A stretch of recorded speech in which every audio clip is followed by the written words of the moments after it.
Hello? Is Hello? this thing on? Yeah, it's on. All Are we right, here? cool. Hey, welcome to Got you. Patrol the Podcast, Season 3. Well, Season 3, 2026. So that'd be Episode 1.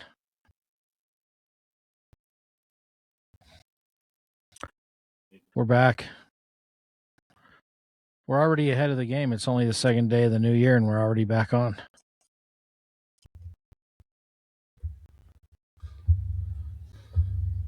Yeah, I know, dude. Are you here? Hello? Yeah. Hello? All right. Can you hear me? Can you hear me now? Yeah, how did you hear you, man? It was good. Uneventful. I mean, it was fun just hanging out with family and stuff and teaching all my kids how to play poker because they never know how to play poker. My dad would. Yeah, man. I made them buy in. Of course, some of them didn't have any money, so I bought in for them. That's all right. I got plenty back. Yeah. So I saved a couple news articles. One thing I definitely want to talk about today is all this stuff going on with the daycare centers in Minnesota. I guess I'm going to just say, what the hell? All the fraud and stuff, man. It's just nuts. No, this one article I wanted to talk about real quick is if I can get it open here.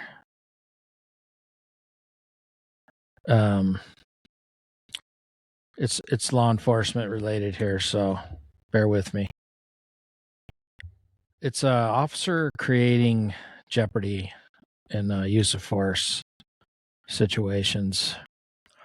And I think sometimes cops don't think about the situation as it develops, the actions that they take directly impact or can change the trajectory of an event. Like, well, the classic one is like stepping in front of a car and saying stop, and then if they keep coming, then they shoot them. Well, you can't stand in front of a car and tell them to stop, and if they don't, then shoot them, because you've created that situation by standing in front of the car, putting yourself in that position. Now, if you're off to the side of the road and they swerve at you, that creates a different circumstance, but everybody has policies against shooting motor vehicles, right? So, but this thing talks about officers' actions, tactics, or decisions prior to a force encounter may contribute to the level of risk or danger present at the time the force is used. Courts and litigators may examine whether an officer's conduct unnecessarily escalated a situation or increased the likelihood that force would be required. So your actions, because of what you're doing, puts you in a situation where you have to use force when you had other means of de-escalating or retreating or stepping back or whatever the case may be. But it's just something to think about, that for anybody listening, your actions can create more use of force than what's necessary. But I don't know. What are your thoughts on that, Scott?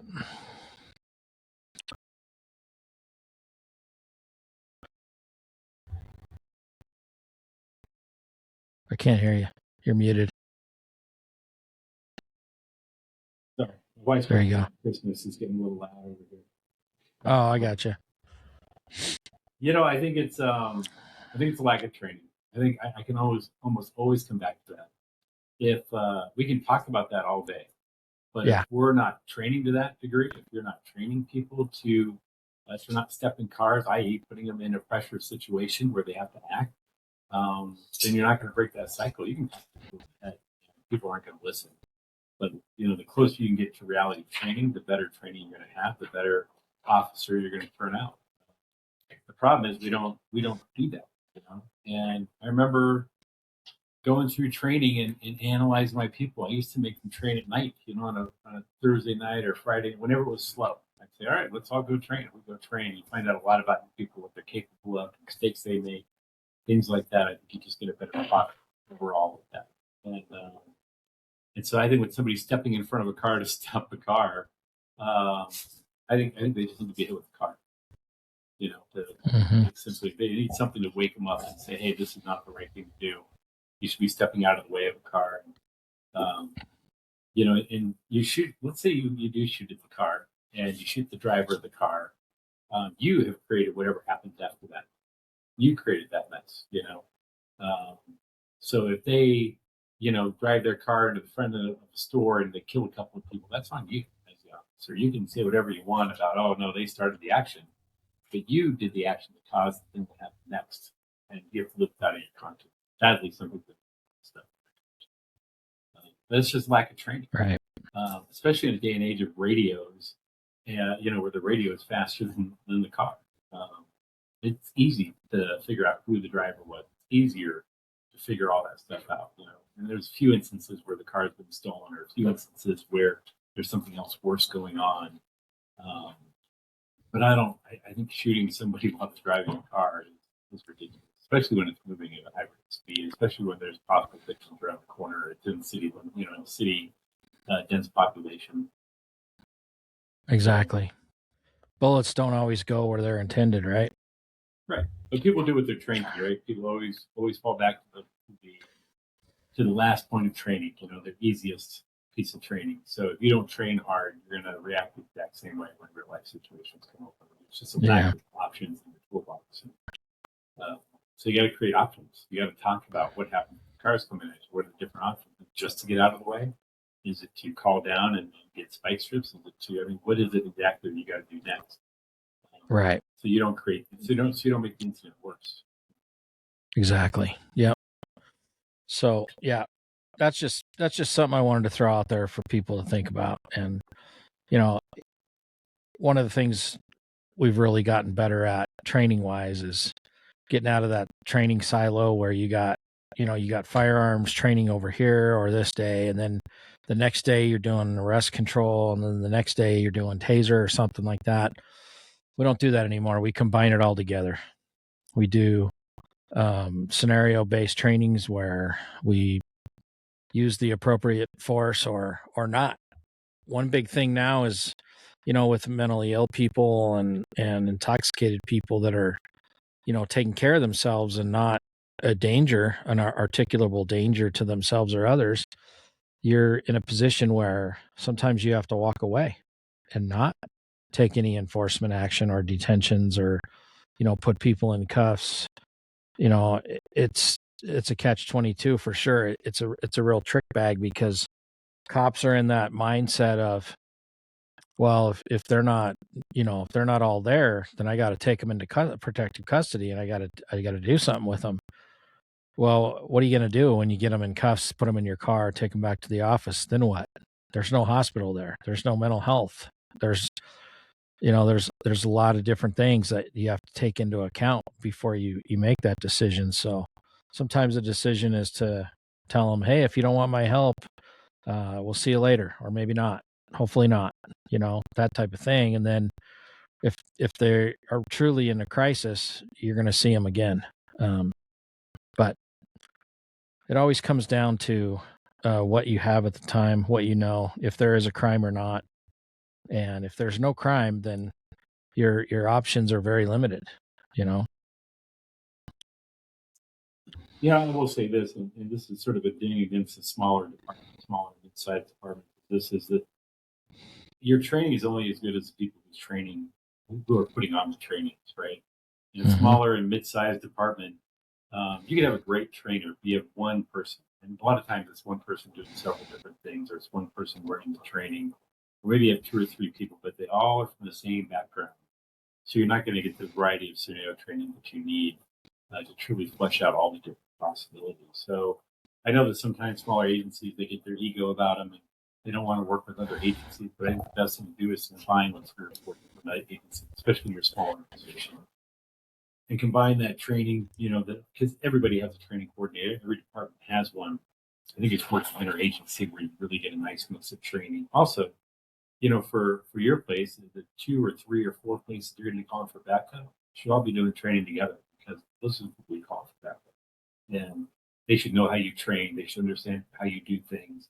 There should be some kind of agreement, especially in this age, where you're shifting from the warrior mindset that you and I probably grew up on, and you're shifting more of a guardian mindset where it's more about taking care of people and taking care of public safety.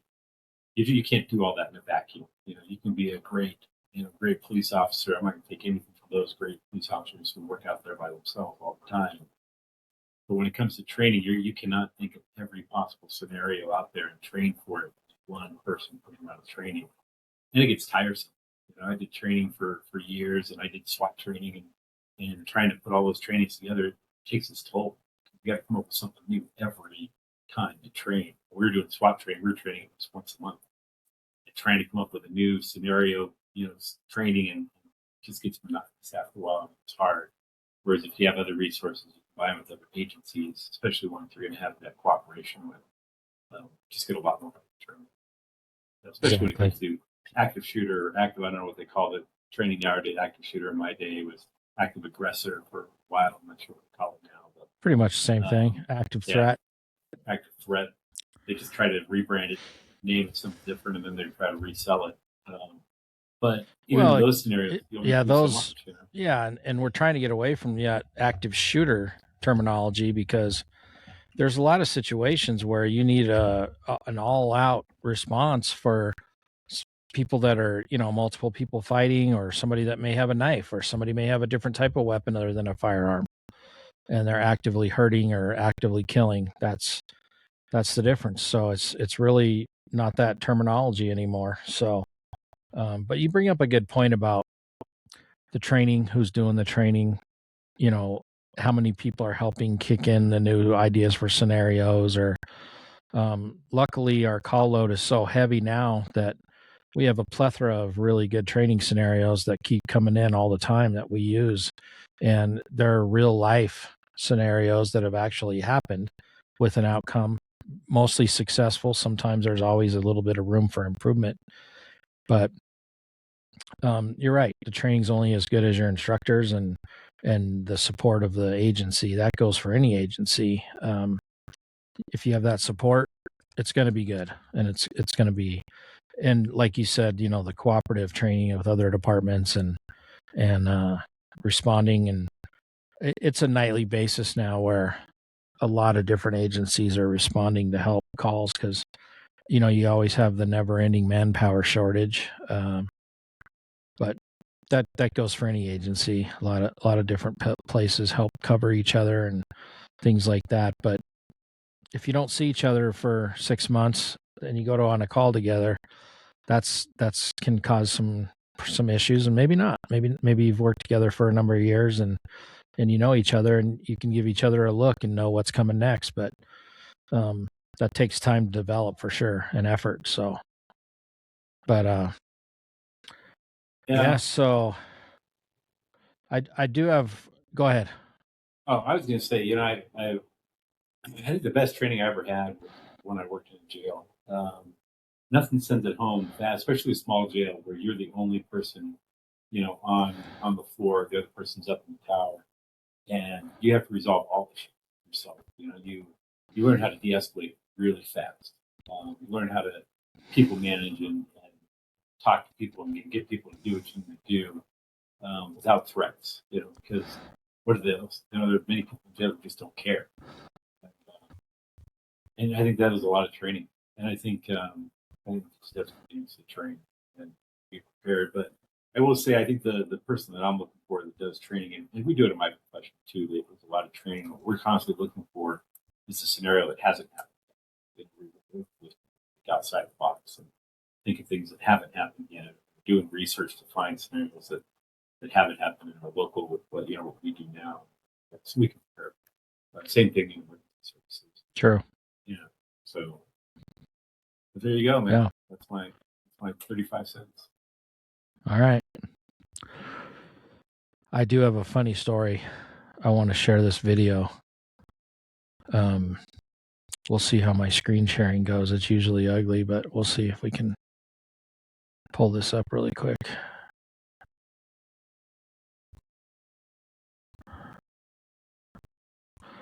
So I'm going to let this story speak for itself. Hi. What's going on? I got my car stolen. From here? Yeah.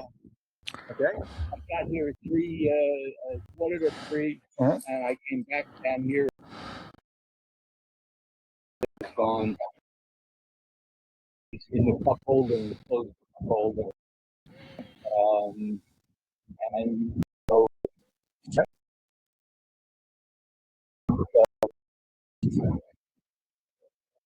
okay, you're out here with anybody that want to grab you? That might have what? Somebody you were with that might have taken it home or anything? No, I was by myself. All right. Yeah. Who'd you see get into it? It was a guy probably maybe 30 years old. It wasn't his car. No. I kept looking at him because he asked me if I had light. I was like, there's no way he drives a BMW. Would you be able to identify that guy if you ever saw him again? Yeah. Okay. He's a 30-year-old white male? 30-year-old white male, shoulder length hair. Blonde. Yeah, blonde, he looked a little bit like me when I was younger. He kept asking for a light, and I was like, how in the world does he have a BMW if he doesn't have a light for a cigarette? Okay, blonde, shoulder length hair. Yep. 130 miles an hour, and I swear to God. Watch this vote. Do you have a fire extinguisher? He teleported. I teleported or something. Where'd you get the car from? I don't know. It's Calvin. Beach side? I don't know. I teleported. Officer, where's your fire extinguisher? Come here. Give me just one second. Yeah. Put your hands up on my car. Yes, sir. I just teleported. How can I teleport? Did you come from Bicentennial Park? You came from I don't know. Bicentennial Park? north. They told me the X-Men to do it. Okay, but the dog park? I don't know. The X-Men told me I don't do that stuff. I just teleport, okay? I got 110. I'm gonna keep a mistake. I just said, no, Hamilton. Someone told me to give me it. Just sit tight. Someone's in my head. Cut him out of his seat. It's told not me his. in my head. You know what a fire extinguisher is? I don't want the wood. I got one secure. Thank you for saving me. Give me just one second. That's not going to catch Thank stuff. you Not for right. saving All right, me. got him. I'm He's out. I don't know how I got it now. Yeah, signal 20 says. Oh my God. Oh, well, He stole the car. I don't know how I got it. I brought Thomas God's car. Hey, can you give me that tag?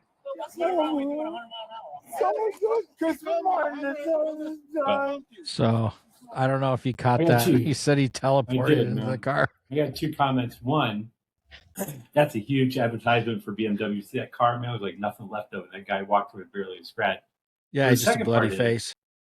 I want to go out and get a new BMW. I didn't know they had teleportation. I mean, that's I've known. I suspected the teleportation has been around for a while, but the fact that BMW has a standard in their cars, that's Yeah. Yeah, it's pretty cool. I didn't even know you could teleport, let alone, into a car. That's pretty cool. I've long suspected teleportation. I'll tell you what, if I had a superpower, teleportation would be it. Yeah, man, that's pretty cool. That or the ability to shit myself on command. That would also be it. You already have that. I hate to tell I you. wish I did. I can fart on command. I can't shit on command. You can shit yourself on command. Nobody That's would a ever shark. kick the shit out of you. Nobody would ever kick the crap out of you. That's a If we're in shark. a fight. You shit yourself. It's over. So, only step up from there is maybe to make other people shit themselves on command. That would be the best. Power. I think there's a South Park episode about that. I'm sure there is. I never thought about an episode about it. But there's one about teleportation too. Yeah. Anyway, I saw that and I was like, what the? That's just funny. And it's not. It's funny and not funny because that guy's clearly suffering from some serious issues, probably substance and mental. But so, what's going on It's okay with to laugh. It's okay to laugh at that. It's not kind. Just a It's little. okay. Yeah, just a little. We're not laughing at the handicap. We're laughing at the actions that people take. There you go. So what's up with your buddy Tim Walls, man? Tim Wall, my bestest buddy, man, in Minnesota. It's like he might be up to some fraud. Hold on, before we jump into that, I got one more rant. I got a rant. So You got a I go out rant? to dinner. I got a rant. I got one rant. I right. was out to dinner a couple weeks ago with my lovely wife, and I'm standing out in front. She was finishing up inside, and this guy parks. You have the handicap spot and a parking spot, and then immediately next to the handicap, you have the white line space that they usually have reserved for people to be able to get in and out of their handicap cars, right? Right. Right. Guy parks is, it's a classic. I don't want to stereotype, but anytime you see a guy in a giant pickup truck wearing shorts and a coat because it's winter out, that guy's an asshole, right? Was his hat backwards? I think it was backwards or cocked to the side, whatever. Older guy, right? Middle-aged guy. I wouldn't say it's old as I am, middle-aged. And he gets out and he starts walking up, and I look over and go, not for nothing, since you're already parked, but you know that spot's reserved for handicapped people so that a wheelchair accessible person can get out of their car. And he goes off on me about how it's not. I checked. There's no handicap spot underneath it. I said, that's why it's white line. Yeah, I'm going back and forth a little bit. And man, where's a cop when you need one? Where's somebody just driving by where you can go, hey, here's the cop. Why don't you ask him why you parked? Right. But he just goes on and on in front of a crowd of people how he's not in the wrong. All I can do is hope that someday he has a loved one that's in a wheelchair and somebody does that to them so that he can understand what it's truly like to not be able to get some payback. Yeah. So, and really the true payback would be if it was him in the wheelchair and not going to get out of his wheelchair. Shit. One can only dream, man. That's my rant, dude. If you don't belong in a handicap spot, don't park in the freaking handicap spot or the adjacent white striped spot, because that is for handicapped people that exit the vehicle when they have a wheelchair so the ramp can get down. That is some karma that I don't think people really want. All right, man. On to Minnesota. It's cold, it's chilly, and they're not getting any funding right now. Yeah, all those poor kids that nobody can find. Yeah, all those poor kids.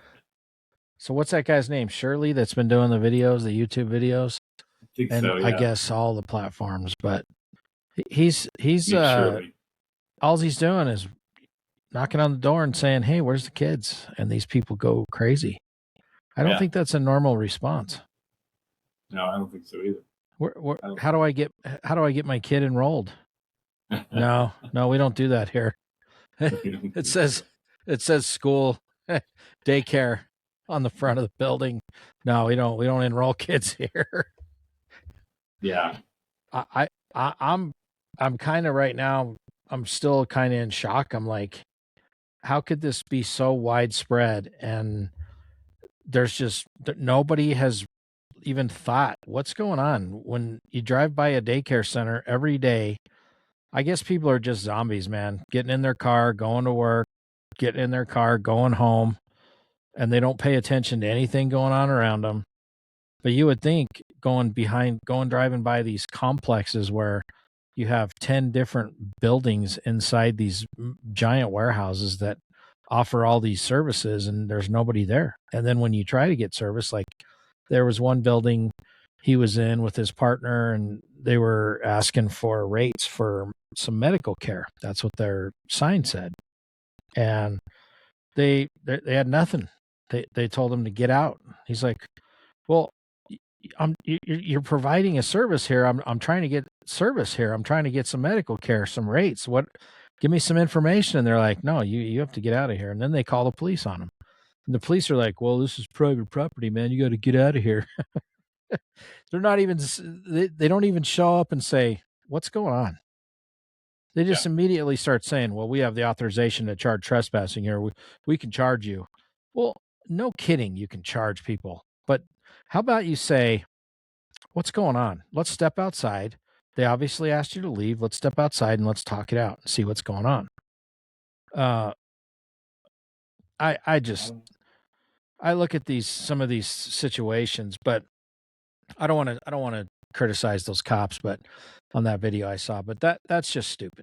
Find out what's going on. Ask both sides before you start telling people I can charge you. They weren't even refusing to leave. No one asked them to leave the property. That's an element of the crime. You got to be told to leave and then refuse to leave before you're trespassing. He was trying to ask questions. So anyway, that's my rant about that. But I just cannot believe how many millions, maybe billions of dollars that are being funneled from the government into these Somali run childcare places and there's no kids.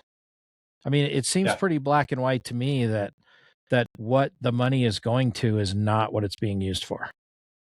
Yeah.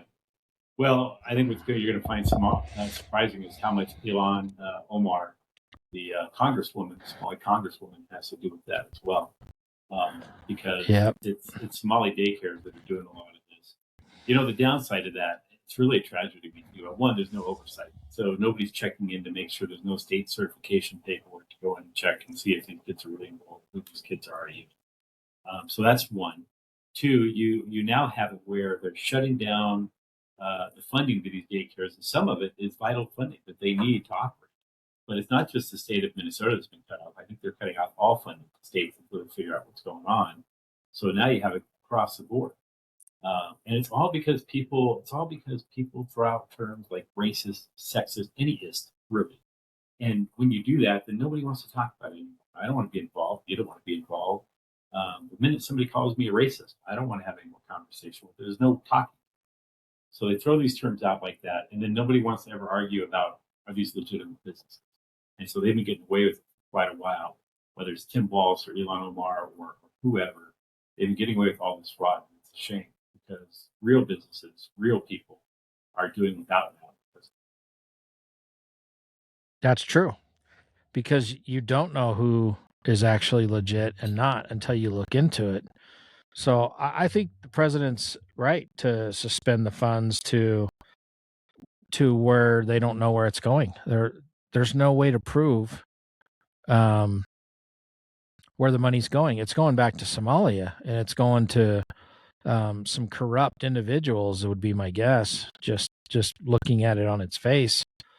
And it just, I mean, I guess you could assume it one way or the other, right? You can always assume based on what you see from a quick, 2-3 minute video.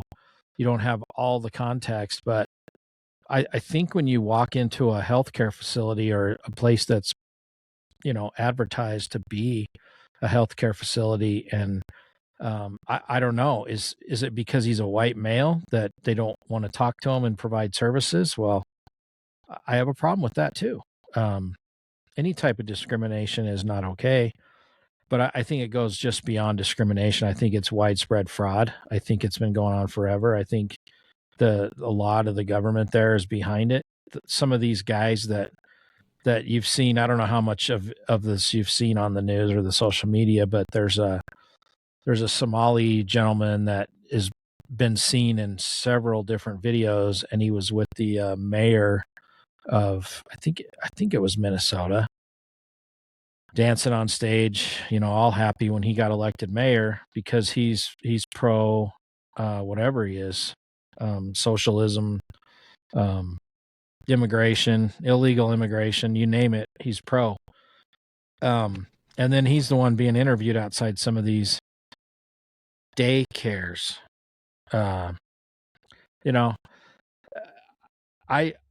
The sad part about it is we'll never see Tim Walls in cuffs. We'll never see Ilhan Omar or any of those people that are involved in this and are making probably millions of dollars off to the side themselves. I mean, these politicians don't live in mansions based on their salary. It's based on their kickbacks. We've always known that. The American people are not stupid. Yeah. But if you look at CNN, man, it's all rhetoric. And, I just did a couple of Google searches on Somali daycare, and the CNN title, let me go back to it if I can find it really quick. It said, calming down the rhetoric of the Somali daycares. Something like that. Why is it rhetoric? Everybody can see and hear with their own senses what these people are saying and how they're acting. So let's start with a few of the facts, right? Because I'm pulling up some of it now. Yeah. So you have Nick Shirley, right? His claim is that 8 to 10 daycare centers received at least $27 million in taxpayer funds since 2020, while allegedly not providing child care services. So he's saying they're providing no child care. Homeland Security launches an investigation with DHS Secretary U.S. Department of Health and Human Services paused child care payments to Minnesota until the probe was finished. Local reporting found a more complicated picture. Daycare owners reported receiving hundreds of threats, including death threats after the video went viral. So now there's that concern of that, and it could have been any and all daycare centers, not just the ones they're investigating. And the political outfall, some political figures compared the alleged fraud to organized crime. I would say it is. You got 8 to 10 places. How did they figure out what to do if they're not all operating? It all depends on how they're operating and where the money's being funneled back to, right? That's for the investigation to figure out. What's still not clear is what they're saying is whether the daycares in the video actually committed fraud. So they're still probing that, how widespread any fraud may be, and whether it involves daycare centers, other social services programs, or both. And then whether the viral video accurately represented the sites it filmed. CNN launches into this. Instead of saying, hey, let's look at this, CNN questions, when did he visit the daycare centers? Was it during normal business hours or was it after normal business hours? Were there no children visible? So basically they have questions about this video. And then CNN highlighted some centers had children inside during nap time or behind closed doors. CNN, the investigation is part of a broader federal crackdown on alleged fraud in Minnesota. And then CNN emphasized that Minnesota has the largest Somali population in the U.S. Again, so they're starting to head towards this is a racist thing, so you can't ask questions, right? Because it's the Somalis we're pushing after. And then she noted that Minnesota has prosecuted fraud cases for more than a decade. Who cares if they've prosecuted fraud cases? They're going to prosecute this fraud case. It turns out to be fraud, And then overall framing, skepticism toward the viral video's methodology. So their question, it's not whether or not the video is real or not, it's just the method in which they went about getting it.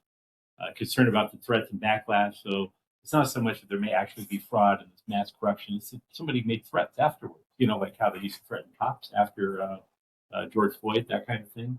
Those didn't matter then. These threats matter. And then the risk of the scandal being used to justify broader immigration crackdowns. So they're more concerned about the outfall, not whether or not there was scandal or not, which is just BS. Right. And then, my thoughts on this, it's about how does social media influence federal enforcement? So is it just this one YouTuber who gets action from the feds? If liberals show the same thing, but they just play the other side. If liberals played the other side and they did something with YouTube, they get the same federal response. And then the intersection of immigration, public benefits, public perception. I think this is the core of what we're fighting about with immigration, right? If immigration costs Americans nothing, would we really care? And the answer is probably not, but it costs taxpayers millions, maybe even billions of dollars a year to fund and take care of immigration, whether it's legal or illegal, but mostly illegal, I'm concerned about. And then the real world impact on small businesses, they started to tighten up the strength. So that's my debrief on what I was able to read. Yeah, I just hope that if there is fraud going on, that somebody actually gets arrested and charged for once and faces some justice, because it just feels like politicians these days are just bulletproof, man. They don't, nothing sticks. They don't get charged with anything, or if they do, it just gets swept under the carpet. I just want to see some people in cuffs. I want to see some justice there, if it's justified. If it's really fraud, I want to see some people in handcuffs, man. Going to the who's scout, pokey. Oh yeah, there you go, man. Down to Chinatown. Something. I think we came in with these benefits during 2020, and then we just let them go on too long, and then there were no repercussions for those who did all this crazy crap and fraud and stuff like that. And you watch these politicians making, what do they make? $120,000, $140,000 a year. That's their salary, and yet they're millionaires. Each and every one of them has become millionaires while they've been in office. They have this amazing track record of stock picking that I wish I had 50% of their knowledge, that I could pick stocks the same way. Every one of them. Or, here's the bigger scam. So a politician will go out and they'll write a book, right? AOC will go out and write a book. All of them go out and write a book. and Yeah. they raise campaign funds. So this is how they get paid from their campaign. They raise campaign funds. Well, they can't pay themselves a salary from those campaign funds, but they can direct their campaign to buy their book, and then they sign the book and they give it out to people at different events. So that's how they make their money off their book deals. They'll write a book, publish it, and then their campaign will buy the book. They'll spend millions of dollars on the book, hundreds of thousands, whatever it is. They get paid royalties off the books that they're selling to their own campaign, and then they give them out for free to their constituents. I mean, man, that just seems like downright fraud to me. That you can buy your own book with campaign funds meant to help you get reelected, but instead it's lining your pocket. None of that seems legitimate. Yeah. Yet they get away with it, and they figured out a way to legitimize it. And then you have, we just need term limits as politicians too. Get them in and get them out. Yeah. I'm all for term limits. We have it for the president. We should have it for any other elected official that we have. And get them out of office. And then it goes back to the deep state. Deep state being people who've been in government way too long, have this lynch into what we're doing, and they should also be out. There should be. I'm all for mandatory retirement. Get them out. Make them sign no-compete clauses. Make them sign clauses where they can't go out and then work for PAC money and things like that after they're done with their time. That's what they do. Yeah. That's how they all get rich, and it's just this vicious circle, man. It keeps going and getting bigger, and so it pays to cover these things up. And then who knows about this other? I mean, we're off topic, fraud, but it's all part of the same thing. It's just corruption. It is. I want to share a picture here if I can. I'm gonna switch topics. I think Dude, if this is a selfie naked picture, I don't want to see it again. No, not again, man. I'm trying to keep my job, remember? Oh yeah. That's right. I'm gonna share this. I'm gonna share this screen again here. I'm changing topics to the new mayor of New York. Man, you're moving around. This is the picture. Oh, there's my buddy Bernie. Love ALC, Bernie. That ALC. Who's the person? That I think that's his wife? wife. Yeah. That book right there. Do you know what that book is that he's swearing on? It's the Quran, man. It's the Quran. Yeah. That's his Bible. Yeah. Good for him. Not good for Yeah. us, but good for him. All these flags back here, not a single one of them is an American flag. Yeah. I don't know what all those flags are back there. I don't. Are they different boroughs of the city, or? I don't know, and I need to do some research on that. But I would hope that there'd be at least one American flag. I mean, this is the site of a major terrorist attack, 9/11, and this just is extremely upsetting to me that this is how this has turned out. I mean, the people of New York, they voted for him. They hear, free stuff, man. They think they're gonna live rent free and ride a bus free and not have to pay any taxes. But I don't know why some of these liberals think that money grows on trees, because it's not coming from anywhere else. Well, what do you think the rich are being? Hey, but go back to that picture for a second. So I pulled up the flags that are in the backdrop. Crap. Did you get rid of it already? Yeah, I closed it out. But I can bring it back up. And the other thing is he appointed the fire chief of the NYFD that has no operational experience, has a lot of administrative experience, which is clearly an important part of any chief or CEO, position in any company or organization. But the New York Fire Department, they do operations every day. You would think that, here we go, swearing in. You would think that they would,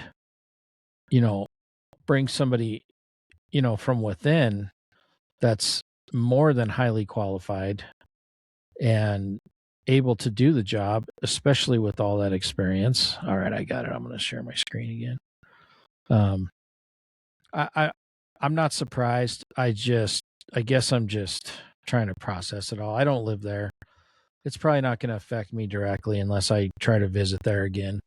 But there's the flags. You said Okay. you were looking them up. So several of them, the ones with the blue, white, orange, those are New York City flags. There is no a U.S. flag representative. I did look at that. So there's no U.S. flag present. This swearing in, but remind you that this is his second swearing in, that not his first swearing in that happened at midnight behind closed doors. Nobody was there for that one. Right. Yeah. That's when he could start his backdoor deals and secretive. Anyway. Yeah. So I'm just trying to figure out what all the other flags are. Yeah, I don't know.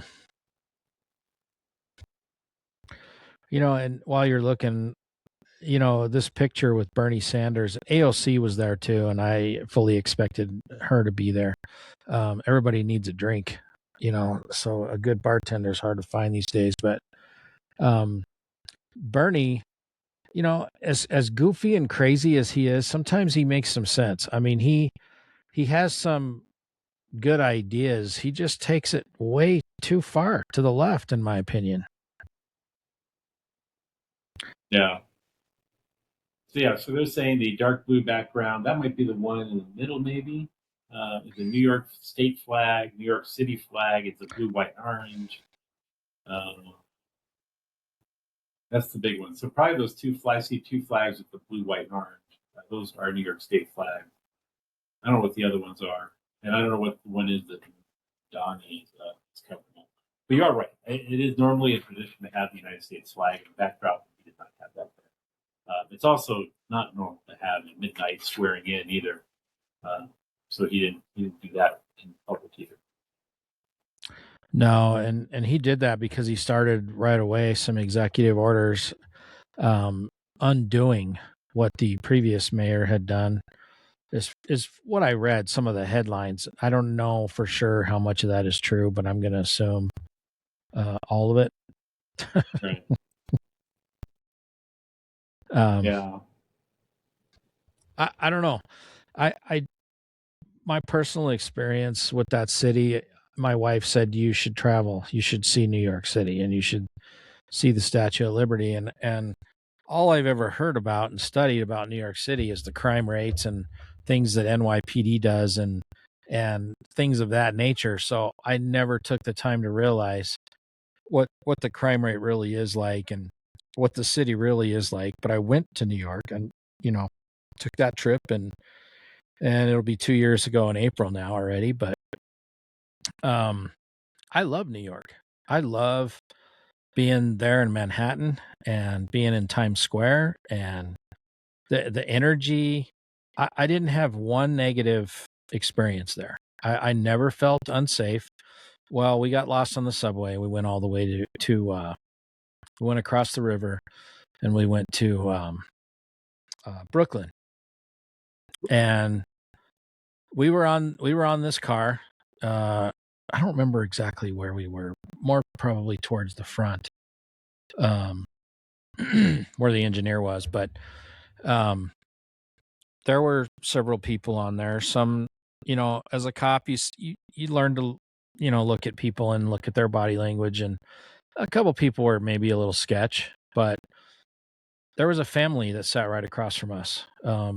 Husband, wife, two teenage kids. And before you know it, he and I were interacting and we were talking. And his family they were all African American and we are all white as the moon. And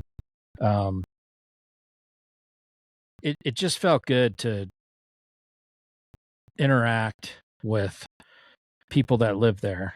And they clearly knew we were tourists. We had our backpacks and phone chargers and crap that people generally don't have. I mean, we didn't try to look too obvious, but you could tell. Anyway,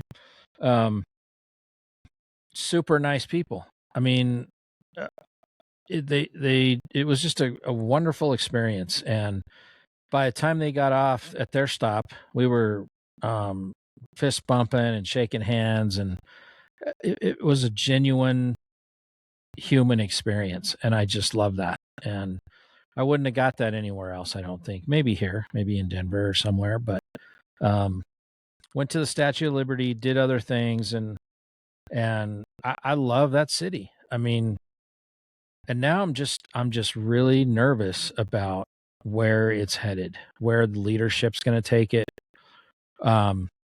This mayor, he's only going to have as much power as the city council allows. I mean, they are still have votes, but I don't know where all this goes. And I'm trying to talk about a subject without trying to sound racist, and I'm not. I have never met Zoran Mondami. I don't know what kind of guy he is. I don't know. Maybe he's trying to appease who he thinks his constituents are, and he's saying goofy stuff. Maybe he really wants to help people. I know you don't help people by taking away things from other people because they're more successful than others.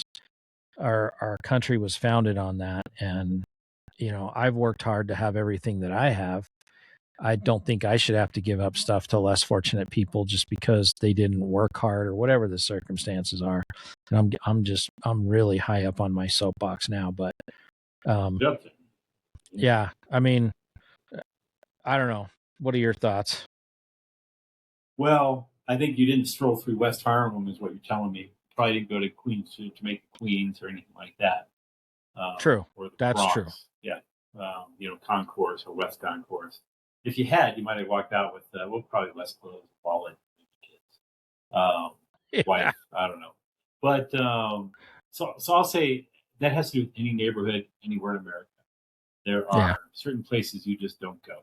There's certain places that Black people should not travel to in the South unless they're looking to try to change or cause trouble or something. Not cause trouble, but unless they're looking for trouble. Right. Because right. that's the way society is. There are just places you should not go for whatever reason. I went to New York in 2008. They still had massive amounts of law enforcement in Times Square, where you were able to walk around and feel relatively safe. Still a lot of streetwalkers, though, if I recall. Because I did ask one how much, and I really meant for me, how much should I get if I was out being a streetwalker? Shit.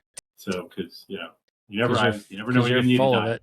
But when I was out with the FBI Academy, we got to see all the cool things. We got to go down into Ground Zero when it was still Ground Zero, when it was just a hole in the ground, and they were able to take us down in there and do all these amazing things that really, it sort of brings people together. Sadly, the tragedy brings people together. Yeah. With Mundana, it's not. I don't think the socialism has ever really worked. Because you're taking from those who can, and you're giving to those who can't. And I think that some of that has to happen. We have tons of social programs in this country, and we did that because we were heading towards a complete breakdown. Because I don't believe the capitalism works as a whole either. I think you need a mix of both. Right. You need social programs to help people who are down on their luck, but you also need safeguards in place to keep people from abusing the system, i.e., Minnesota. You need capitalism to keep people encouraged and wanting to work hard and striving to do better. But you also need those programs to help people get to a spot where they can do better. Not everybody in inner city is going to fuck it up and beat the system and the neighborhood they grew up in do better without some assistance. That's just the reality. You grew up in a mostly white neighborhood, just like most white Americans, and that's okay. There's nothing wrong with that. You don't owe an apology for that either. At the same time, it takes a little bit of understanding to understand that inner city kids don't receive the same education. They don't receive the same background. They don't have the same family dynamic. And therefore they need different opportunities in order to make it. But they also need a tough skin to make it too. And so I don't think it's the socialist program. I hate when politicians swear they're one way and then they're a different way. In his case, it's socialist. And he's saying, no, that's not me. I'm not going to do this. And then, it's just a wait and see now, right? Is he going to really be a man of the people, or is he going to be a man of socialism and his people? What matters to him and what he's doing, or is he truly advocating for everybody? unfortunately, what you see happening is you see the rich fleeing to Florida because they know there's safe havens there. Florida, Arizona, and other places, Texas, where they know that the laws more benefit them than the money that they've earned. And I will say a lot of rich today have not earned their money. You may have earned your money. I know I earned my money. Nobody gave me money.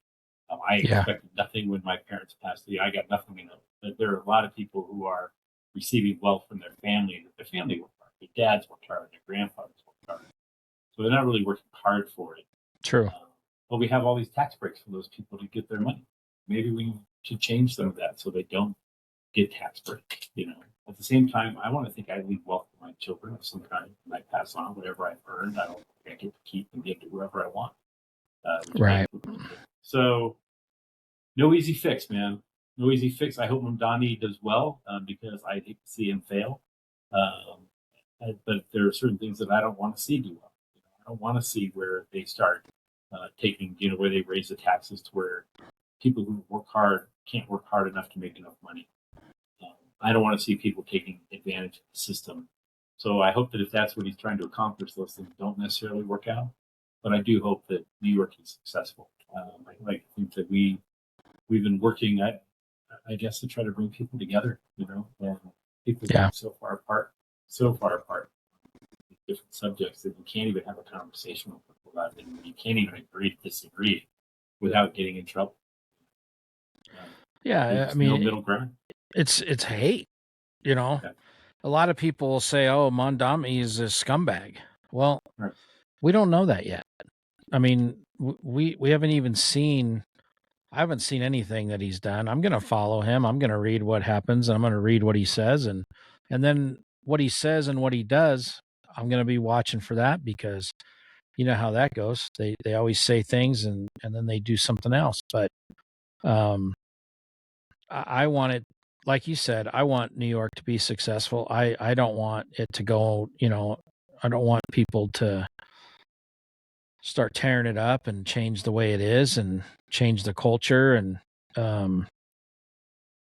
I'd like to go back there someday. I'd like to go there with my kids and stand there with my kids and look at the Statue of Liberty. It's an amazing experience. It's very humbling. It's very inspiring. It's so many emotions I felt that day looking up at her, and it just, I don't know, it just kind of hurts my heart to think that there's somebody that got elected based on free crap that's going to destroy our foundation of our country and our society and even this what the city stands for. The city, I think, for the most part was like you said, for helping people out and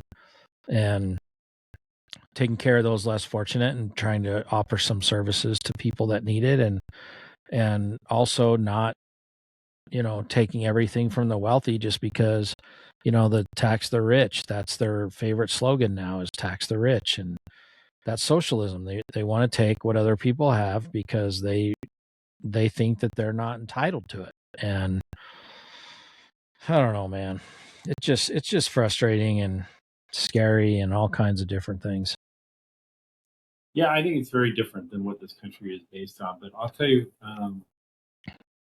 socialism is on the rise. It was on the rise in the 30s too, before FDR. After the 29 60s crash. Yeah, well, I mean, it was really on the rise. That's why they instituted a lot of socialist programs, sort of a way to give up a little. But I think it's on the rise in a very different way now. I think you see politicians getting elected, politicians who don't like America, who don't like this country, who have nothing more on their mind than to change it and make it more like a different country than it is. You have Elon Omar, who would love to see us, move to a more Islamic rule section, country where people just aren't allowed to be free. And I think that's a tragedy. I think Mamdani may be the exact same way, but you have up Washington State where you have a socialist mayor getting elected there as well. You have like the Elon Omar and others who are socialists to the core getting elected all around this country. So I'm not sure where that's heading in the end, But I will go back to Star Trek, which is a socialist show, man. They didn't have money. They didn't, They didn't make a paycheck. They, it was all socialist, and it worked out fine for Star Trek. Worked out fine for Captain Kirk. He got kids free. So I'm holding Yeah, he out had his hope. pick. I'm holding out hope. Someday there'll be green with it again. But it's if we had replicators, we wouldn't need money. I'm getting looks now. You said that in front of her? Yeah, I did. You are a stupid man. But that's Star Trek. Star Trek was based off socialist prospect. People don't work for money; they work, for the opportunity to do something. It's true. For themselves, right? Yeah. So in the end, I think that's what we strive for: is something where we don't need money. You get because you need. You get because you want. You have extra. But I'm not there yet. There's always somebody around the corner trying to take advantage of what you have. Right. What you have. They look around and they go, "This is as far as I can get my own." I think I'll look around. He's got better than I do. I'll take from him, and that's how fraud happens. That was the thesis of this conversation. It's fraud. That's how fraud happens, right? They're cheating the system. That's true. There's a lot of other factors. I'm not blind to socio-economic and other factors that keep people down. That it takes a strong person to get out of Harlem.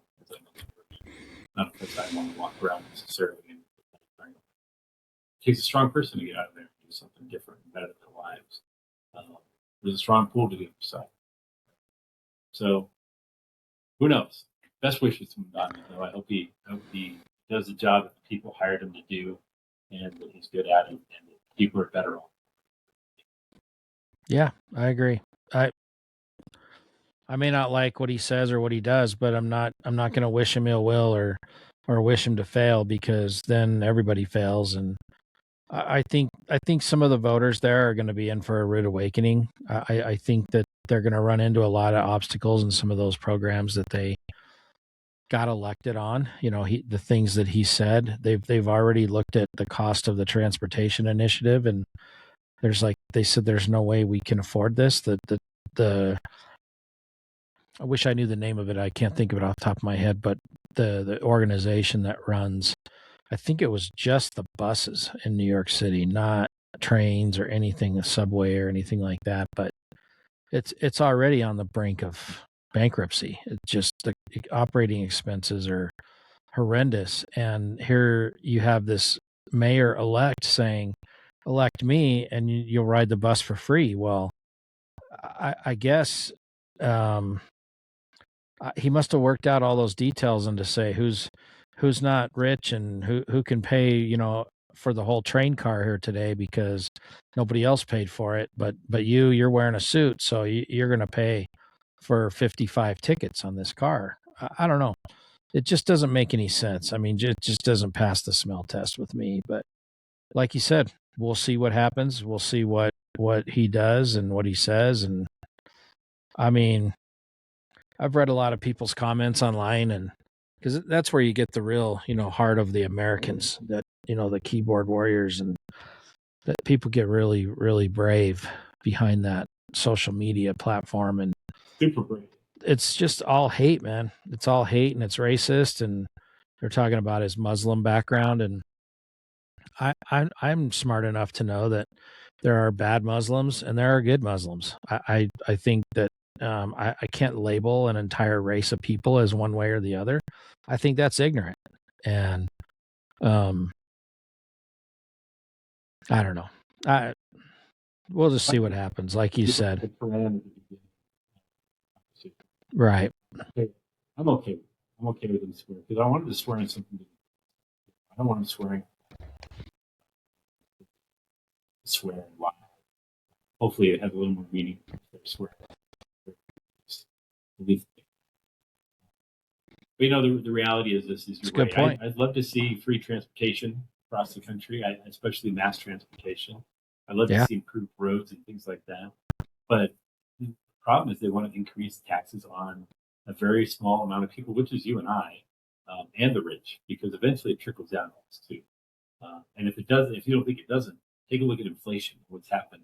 Because when you start raising the cost of living so that people can, when you start raising the cost of what people make at McDonald's, it's not going to make everybody, pay that cost, and no big deal.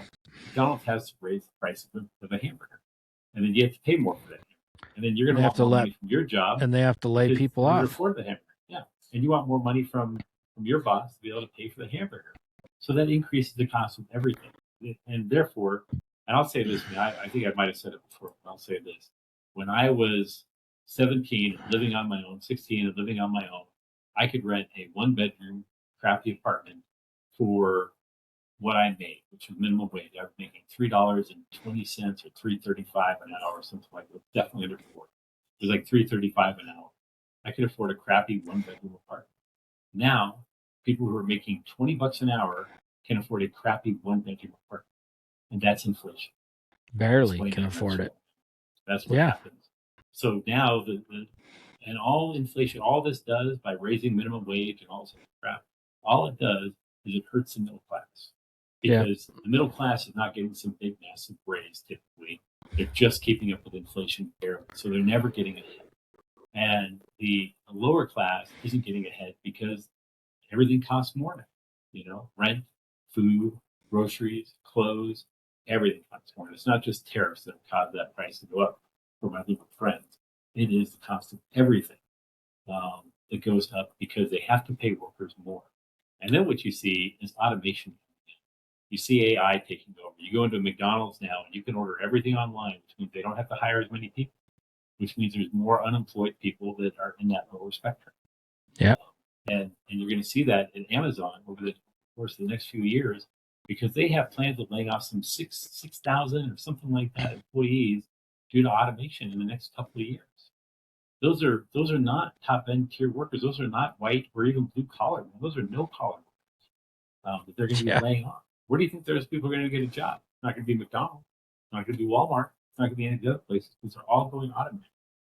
So all this pressure and push to pay people more, what we're going to end up with is a society of people who we have to support because they have no other means to pay for themselves because we've worked them out of jobs. Because we've gotten them their increases only in the short term. But inevitably, that's communism. That's what they're pushing. Yeah, so you're right. People don't have, so people aren't working anymore. And be dependent on the government.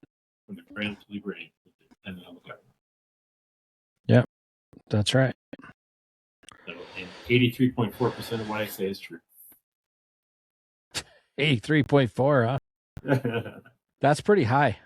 It may be high, it may be low. I don't know, man. I don't know.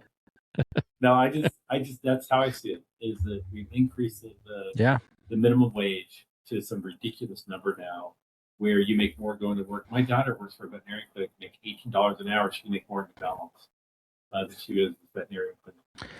But the cost of living is at the $20 mark, not the $18. That's 3 times what you and I made when we first became cops, man. We were making. My first cop job was what, $22K a year. $22K a year, and that was a decent living. That wasn't some terrible thing, man. Yeah, I think I was making $1,300 a month when I started. Yeah, well, that was about $10.50 an hour, dude. Was what we were making when we first started, maybe less. $10.50 an hour. Now, and that was decent money. We could buy a house. It was. You could semi-support a family. Could buy a car. Some overtime. You could buy a car. Pay for your insurance. All that other stuff. That alone wouldn't pay for my insurance the year I'm on the house I live in now. The house I've been living in for 13 years. It wouldn't pay for that. So that's what they've done. Is they've made it to where it's impossible, and people have to keep raising the minimum wage. They're going to try to do it again. Watch and see. And what all it's going to do is force these companies to automate. And you're going to see these massive layoffs. So buyer beware. Well, I guess if I was in my 20s starting out, I'd be getting into some kind of AI and computer stuff because that's the future. Yeah. You know, you're not going to get these blue collar jobs or a trade. The trades are going to be more valuable than ever because people need electricians, they need plumbers, they need carpenters, they need roofers, all those things that are going to maintain what we already have. But man, it's just like you said, this is a very depressing show for the first one of the year, man. That's good. People need to wake up. And I'm sorry, I was wrong on that estimate for Amazon. It's 30,000 jobs. They're going to give up 30,000 jobs to automation in the next couple of years. And that's nationwide, you said. Yep. And that's not when I say a couple of years, I'm not talking about the next 10 years. How about the next 2 years? In the next 2 years, 30,000 plus jobs, automation. Yeah, that's not they good. have plans for huge layoffs because they don't need them. They force them. And what is it? Amazon, I think, is paying $26 an hour right now in Colorado. $26 an hour in Colorado. So you get rid of those employees here, you go automated. That's what you say. Amazon is expected to save billions of dollars. People are the most expensive part of any company. When you talk about healthcare and hourly wages and everything else they spend, people are the most expensive piece of any company. So all companies are doing now is looking for ways to get rid of them. How can we go automated? How can we stop using people and do something different? Save all the money. Not to pay for healthcare for a robot. Well, and you got these people like, and you got these politicians like Bernie Sanders who says we are going to make minimum wage a livable wage. Well, I don't know how you're going to do that because those jobs are going to be gone. Well, and even because if you these companies aren't going to pay it.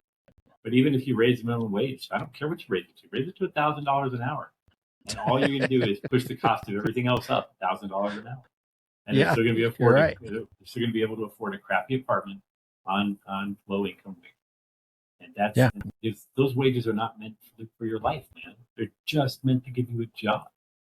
They're not meant to make you rich. They're not meant for you to have your own Mercedes parked your driveway, Bernie.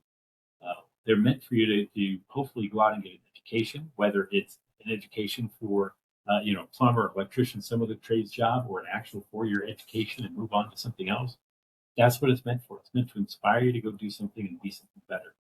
It's not great. You can go work at McDonald's for your entire life, never move up into anything else other than the window person. Those used to be kids' jobs. Now we're trying to turn those into living jobs where people can make a living off of. Yeah. It used to be the high school job, man, was McDonald's, Taco Bell, Wendy's, whatever, Little Caesars, wherever. It wasn't a lifetime job. So. No, it was while you're going to school or a trade school or that program where you need some money to survive or whatever. And well, that's why you see people that own a home have 15 people living in that home because nobody can afford to live outside or on their own, or they can combine incomes and afford an apartment, a decent 2-bedroom apartment, barely. I mean, it's just, it's rough. Starting pay is, man, when I left law enforcement, starting pay for a cop was 10 years ago. 10 years, $50,000 was starting pay for a cop for the city. And in that same 10 years, that is now basically minimum wage. How is it that we've gone up that fast? The only answer is we keep raising minimum wage. It's not a reverse thing where we have to increase minimum wage to keep up with inflation. It's the other way around. We have to increase inflation in order to keep up with minimum wage. Yeah. But, hey, what do I know? What do I know? Yeah, I know. I mean, well, all right. You have something, Rosie, you want to talk about, man? What's your New Year's goal? Did you make a resolution? I've never made a New Year's resolution ever in my life because I think they're ridiculous. Nobody ever sticks to them. I'll tell you this, I'm not going to go to the gym for a couple of weeks because it's always packed with people that's their New Year's resolution. I'm going to go to the gym. I'm going to go work out. And then you're waiting in line 3-4 deep to get on a machine. I'm going to be taking that break for a little while and waiting until that crowd goes away because it happens every year. And it was the same way at 24 and all the gyms I've belonged to over the years. It just January 1st through about the 15th is crazy amounts of people. And then they slowly start dropping off and then you're back to the normal people that you see all the time. But I have an idea for a business. I want to start a business where I want to call it the Resolution Bar. And for the first 6 weeks of the year, you can have bar classes and weightlifting and gyms and all these other types of physical activity. And after that, it actually turns into a bar where it's wine bar classes, it's drink, bar classes. It's just a bar, just a bar. So once you quit your dreams of becoming in good shape and healthy, we'll be there for you. Yeah. But we're there for I you. like it. We're there for either way. If you want to Quit work your out hard dreams. for 6 weeks, yeah. Once you give up on your dreams, what was that line? I forget what the show was. It was, I've always wanted kids, and watch them grow up and have these amazing dreams, and then watch them slowly realize that none of their dreams are going to come true. I hardly wait to see that dimming in their eyes. That's how I feel about resolution. Yeah. What do you mean I haven't lost all the weight I want to in 6 weeks? Well, okay, I guess I'll just start drinking. I think I always look at, the past year and evaluate, what went well, what could go better the next year. And, I definitely want to work another year at least and, work on, paying down stuff and getting closer to retirement. And, the city's always been good to me, getting a raise. Got a raise on January 1st. Can't complain about that. It's going to be hard to retire ever because of the way the city takes care of us. But not everybody has that. And I would say to people out there, if you want something, you have to work hard for it because it doesn't just fall in your lap. And, I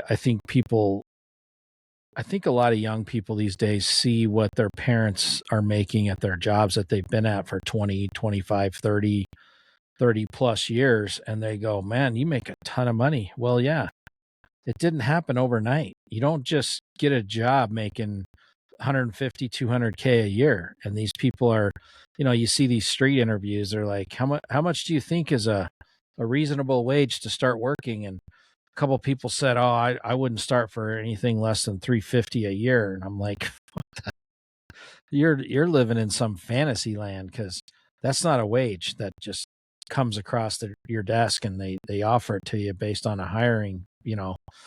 It takes time and energy and work and hard work. And, you got to work your way up in a company. You got to establish yourself and establish a reputation and a credibility. And that all that takes time. And I don't know. I think the way a lot of younger people think these days is that, the Mondamis, they're young and they're fresh and they're energetic. And I'm using some of the terms that I've heard people say in some of the interviews, why they voted for him. And they hear him talk about some different things and different viewpoints but they don't stop to think that, all this free stuff is going to come from somewhere. It's going to get passed on to whatever the case may be. And it's just a different way of thinking. I don't know, man. I think the liberals of the past were, I think they wanted Vietnam War to stop, and they were seeing things for different reasons for what they are. And now I think it's just a completely different thing. I think it's a hate for the country, a hate for the government, a hate for authority, a hate for this, hate for that. I don't know. At least, when I saw somebody and my dad would be punching me in the teeth, for talking about, the protesters protesting Vietnam. At least they had a purpose. They had something that they were trying to stop something that was violent and killing our American soldiers. But at least there was some purpose to it. Now I see these protesters as agitators, just out there trying to cause problems. I don't see them out there saying, let's bring our boys home. There's too many people dying.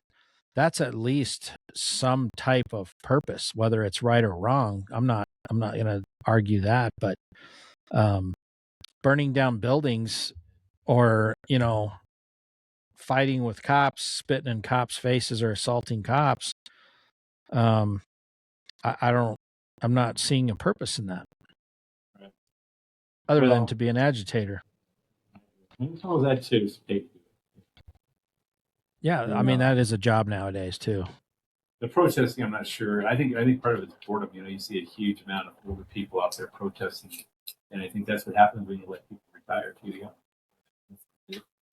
Hey, and I got to correct the figure. So that 30,000 jobs at Amazon, that was at the corporate level. For the warehouse roles, that is going to be $600,000. 600,000 jobs they plan on reducing by 2027.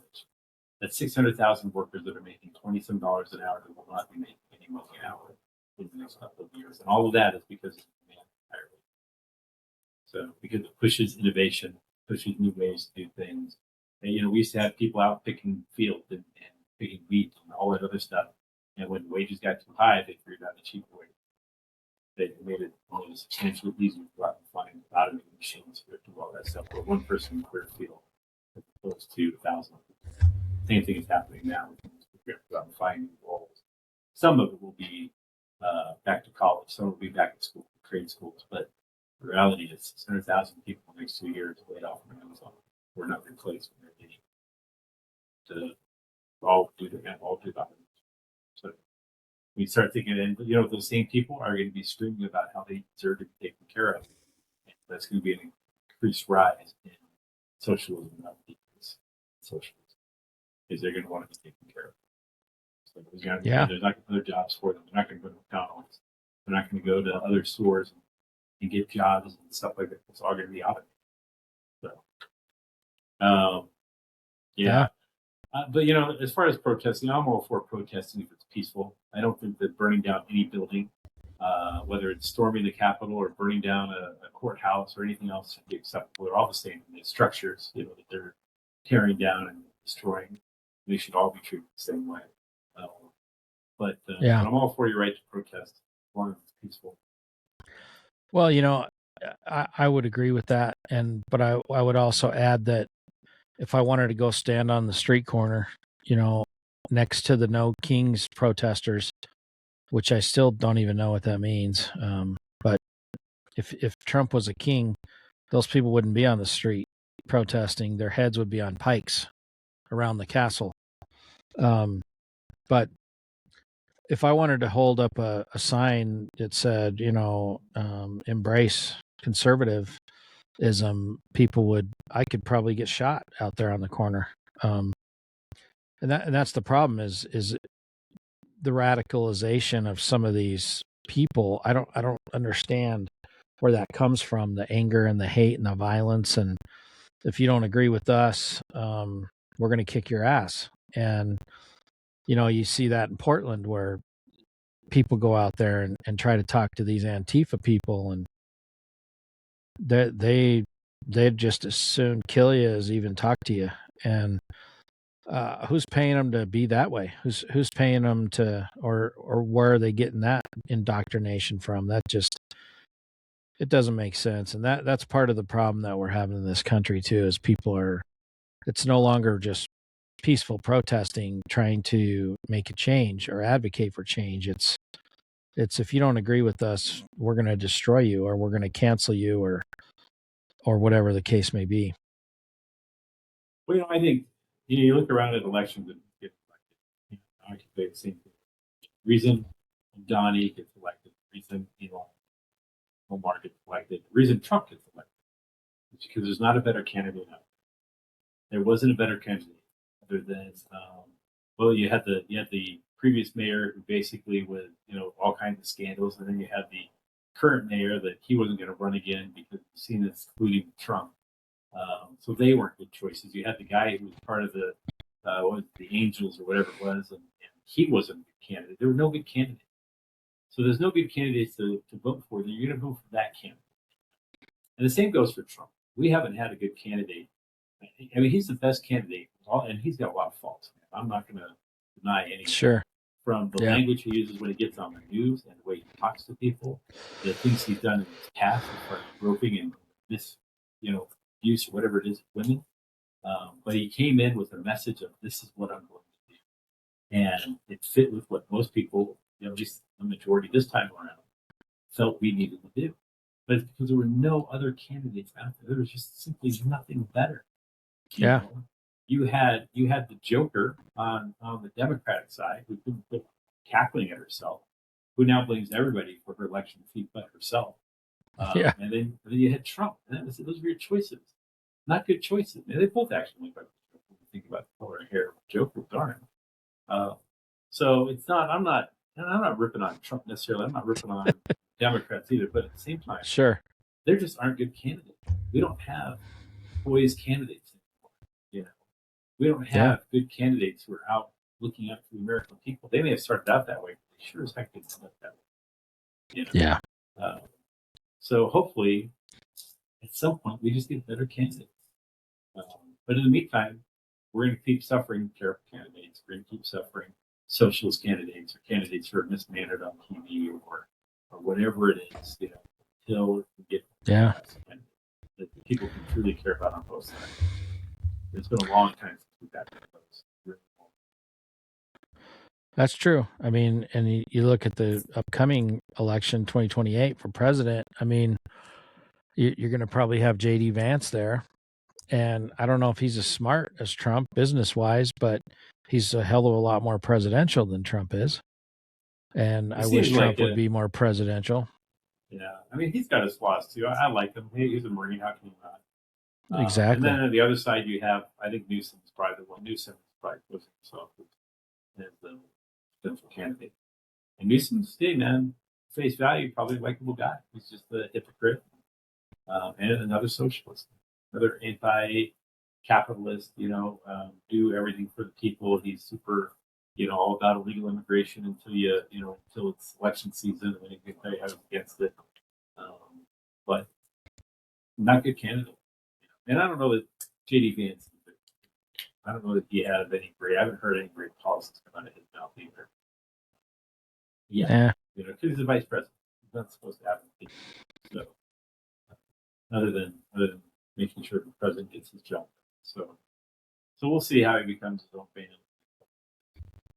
From there, but True. I'm not excited. I'm already not excited. It's only a year. We've got 3 more years. Thank God. You got 3 more years. Yeah. So hopefully, but Trump hasn't really come through. I mean, on several things, he's overstepped. I think on a few things too. I like his immigration policy, but I don't like the mass arrest that he's doing. I don't like the deporting people to different countries, things like that. I understand some of it, but I don't like. Well, that's another topic for another show. I know we've talked a little bit about immigration and stuff, but I think we should talk about ICE next time and what's going on. And is that because it's wintertime? Yeah, it's because it's cold. Actually, it's been nice. I'll take this winter any day of the week. Yeah. Any season of the year. To the global warming, end of the world come shifted. That's right. Magnetic poles. That's what I hear. Yeah. Any final thoughts, man? No, I don't have any this time around. All right, man. We're going to call it quits, but I'm going to just talk about if you're in crisis, please call the National Suicide Prevention Lifeline at 988 or contact the crisis text line by texting TALK, TALK, to 741-741. I thought I better throw that out this time because it's, we talked about a lot of real crapola. It's the holiday. And holidays are tough, man. I'll say. It is hard, and this was especially a hard one for me. But we'll talk about that next time, man. We're gonna cut it off here. So thanks everybody if you're still here. It's been a long day, but we're good.